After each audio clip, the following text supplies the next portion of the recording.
சரி, இப்ப இந்த கோவிலோட பார்க்கப்படுற ஒரு முதன்மையான மர்மம் என்ன அப்படின்னு கேட்டீங்கன்னாவே நீங்க கண்ணை மூடிட்டு சொல்வீங்க, அந்த கதவுகள்.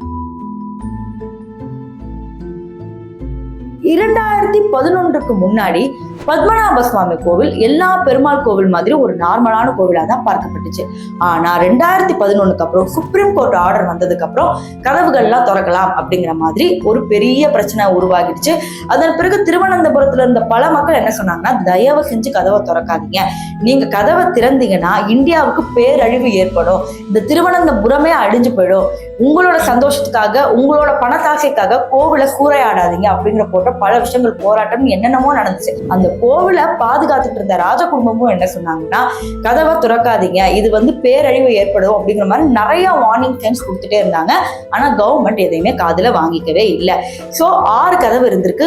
ABCDEF அப்படின்னு 6 கதவுகள் இருக்கு.